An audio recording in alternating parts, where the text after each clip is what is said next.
Ratusan pekerja migran ilegal Indonesia tiba di tanah air usai dideportasi oleh pemerintahan Malaysia. Sebelumnya mereka nekat berangkat ke Malaysia tanpa prosedur resmi karena tergiur iming-iming gaji tinggi.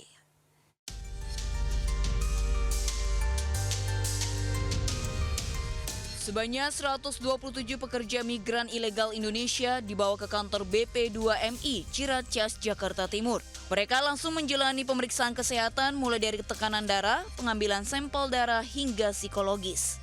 Sebelumnya, ratusan pekerja migran ini dideportasi oleh pemerintah Malaysia setelah terjaring razia. Mereka kedapatan berangkat ke Malaysia untuk bekerja dengan cara non-prosedural. Mereka diduga tergiur iming-iming calo yang menjanjikan upah yang besar. Dari 127 orang ini, sebagian besar berasal dari wilayah Jawa Timur. Dari Jakarta, Rio Manik, iNews melaporkan. Majelis Ulama Indonesia MUI Kota Bekasi memanggil pimpinan pengajian Putri Yeni alias Umi Cinta terkait dugaan penyimpangan ajaran agama. Sebelumnya sempat viral pengajian itu menjanjikan jemaahnya bisa masuk surga dengan menyetor uang 1 juta rupiah.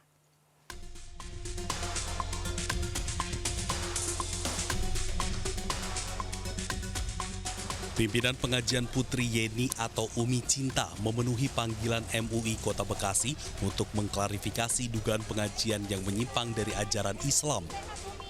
Pertemuan berlangsung di Aula Kelurahan Mustika Jaya, Kecamatan Mustika Jaya, Kota Bekasi. Dari hasil pertemuan, MUI Kota Bekasi memutuskan pengajian pimpinan Putri Yeni alias Umi Cinta tidak menyimpang dari ajaran Islam. Namun, kegiatan keagamaan di rumah Putri Yeni dihentikan dan dipindah ke masjid tak jauh dari kediamannya. Berkaitan dengan materi pengajian yang dilakukan berdasarkan kriteria aliran yang dianggap menyimpang sebagaimana disampaikan oleh Ketua MUI, bahwa pengajian tersebut tidak ada indikasi melenceng dari ajaran Islam. Itu tidak benar. Semua berita yang simpang siur selama ini membayar 1 juta dijamin masuk surga, itu tidak benar. Saya sudah bersumpah tadi di atas di Quran, Al-Quran. Itu tidak benar. Sebelumnya, ratusan warga perumahan Duku Zamrud, Kecamatan Mustika Jaya, Kota Bekasi, menggeruduk rumah lokasi pengajian pimpinan Putri Yeni atau Umi Cinta yang diduga menyimpang dari syariat Islam.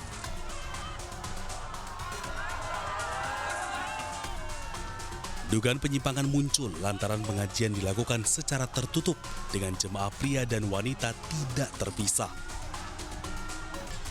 Dari Bekasi, Jawa Barat, Rahmat Hidayat, iNews melaporkan.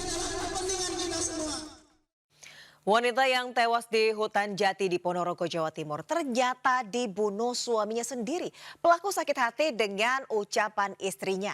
Sementara ibu muda di Purwakarta dibunuh asisten rumah tangga yang kesal gajinya sebesar Rp500.000 belum dibayar.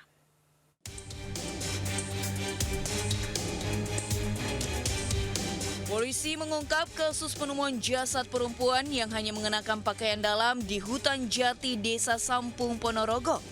Kurang dari 8 jam setelah penemuan jasad, polisi menangkap pelaku yang tidak lain suami korban. Hartono sudah menikah selama 2 bulan dengan Alip Rahayu dan tinggal di sebuah rumah kontrakan. Namun keduanya sering terlibat cekcok, bahkan korban sering dianiaya oleh pelaku. Puncaknya, korban dianiaya di sekitar hutan jati. Lehernya dijerat dengan kabel, selanjutnya jasadnya dibuang ke tengah hutan. Kepada polisi, pelaku mengaku sakit hati dengan ucapan korban hingga akhirnya kalap. Nah, kawatnya itu lah digunakan untuk. Sekarang Dia sudah menyiapkan dari rumah atau di mana? wah, pada saat digebuk itu, karena kan cekcok, Jadi niatan itu sebenarnya belum ada. belum ada. Jadi sekilas pada saat di TKP cekcok, digebuk itulah eksekusi itu terjadi. Atas perbuatannya, kini pelaku ditahan di Mapolres Ponorogo. Ia pun terancam hukuman maksimal 15 tahun penjara. Dari Ponorogo, Jawa Timur, Ahmad Subeki, iNews melaporkan.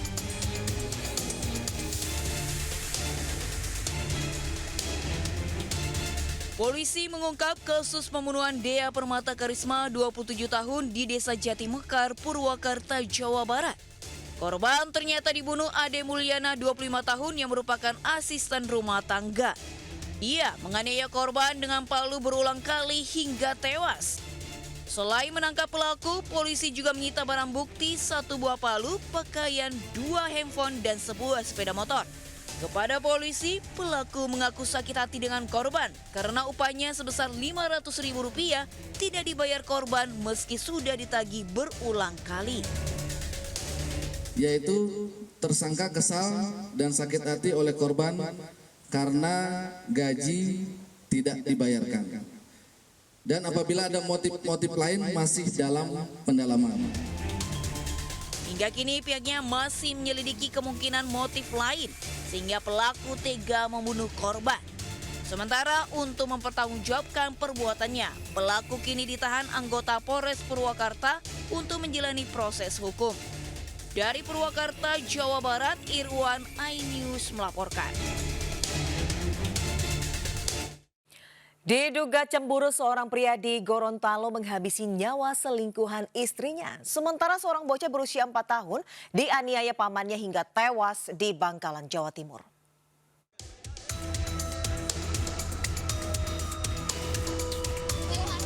Seorang pria di Gorontalo nekat menghabisi nyawa seseorang yang diduga menjadi selingkuhan istrinya. Kejadian bermula saat pelaku menemukan isi percakapan korban bersama istri pelaku di aplikasi pesan singkat. Dalam isi pesan, keduanya sepakat untuk saling bertemu. Menemukan pesan itu, pelaku kemudian memancing korban untuk bertemu di desa Lauwonu dengan menggunakan ponsel istrinya. Saat korban tiba di lokasi, pelaku seketika menikam korban sebanyak 5 kali hingga mengakibatkan korban tewas seketika. Pelaku mendapati istrinya sedang chatting mesra dengan seseorang yang ternyata itu adalah korban sendiri. Jadi di saat dia mendapati istrinya sedang chatting mesra, dia rampas handphone tersebut. Setelah dia rampas handphone tersebut, dia langsung menchatting korban. Usai melakukan aksi pembunuhan, pelaku kemudian menyerahkan diri ke Polsek setempat. Akibat perbuatannya, pelaku disangkakan dengan pasal 340 dengan ancaman hukuman mati. Dari Gorontalo, Nurfaizila Hasan, iNews melaporkan.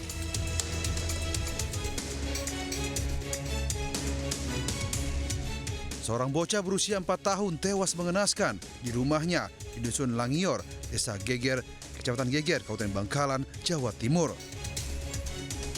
Tim Inafis Polres Bangkalan yang mendapat laporan langsung menggelar olah TKP dan mendapati korban dalam kondisi bersimbah darah. Dari keterangan saksi diketahui pelaku berinisial HO datang ke rumah korban untuk mencari istrinya. Namun di lokasi menjumpai korban yang tengah digendong sang ibu. Saat tak menemukan istrinya, pelaku tiba-tiba mengamuk, merusak kaca serta pintu rumah. Cekcok mulut pun terjadi antara pelaku dan ibu korban yang berujung pada penganiayaan terhadap korban. Usai beraksi, pelaku lalu melarikan diri ke hutan. Guna mengetahui motif pembunuhan, pelaku diperiksa intensif di unit Pidum Satreskrim Polres Bangkalan. Dari Bangkalan, Jawa Timur, Taufik Syahrawi melaporkan.